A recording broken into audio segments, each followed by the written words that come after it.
Assalamualaikum warahmatullahi wabarakatuh. Perkenalkan, nama saya Kartini S. Amantulu dengan NIM 13142201 dari kelas 2A.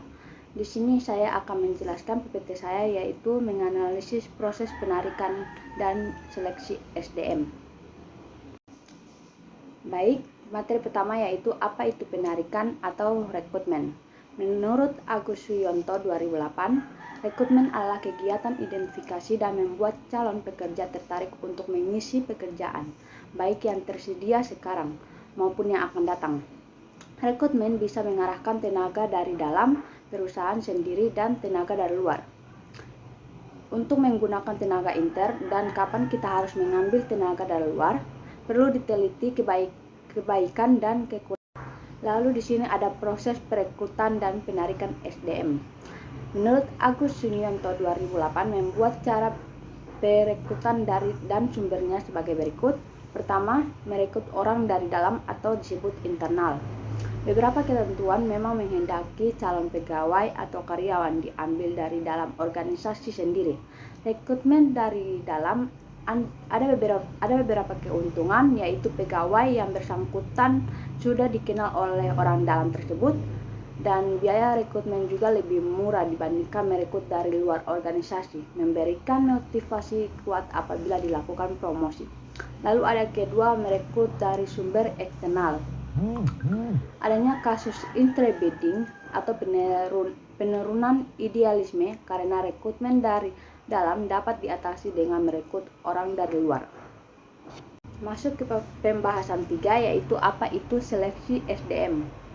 Seleksi SDM adalah seleksi yang usaha pertama yang harus dilakukan perusahaan untuk memperoleh karyawan yang kualifikasi dan kompeten yang akan menjabat serta mengerjakan semua pekerjaan pada perusahaan tersebut. Kiranya hal inilah yang mendorong pentingnya pelaksanaan seleksi penerimaan karyawan baru bagi setiap perusahaan. Pelaksanaan SDM harus dilakukan secara jujur, cermat, dan objektif supaya karyawan yang diterima benar-benar kualifikasi untuk menjabat dan mengerjakan pekerjaan tersebut. Lalu, di sini ada proses seleksi sumber daya manusia. Yang pertama, seleksi administrasi. Yang kedua itu wawancara pendahuluan. Ketiga, formulir lamaran pekerjaan. Keempat, pemeriksaan referensi. Kelima, tes psikologi. Keenam, wawancara lanjutan. Ketujuh, tes atau pemeriksaan kesehatan. Yang ke-8 adalah persetujuan atasan langsung. Lalu di sini ada tujuan seleksi SDM. Seleksi penerimaan karyawan baru bertujuan untuk mendapatkan: pertama, karyawan yang kualifikasi dan potensial. Kedua, karyawan yang jujur dan disiplin. Ketiga, karyawan yang cukup cakap dan penentuan yang tepat. Keempat, karyawan yang terampil dan bergairah saat bekerja. Kelima, karyawan yang dinamis dan kreatif. Dan keenam adalah karyawan yang inovatif dan bertanggung jawab sepenuhnya.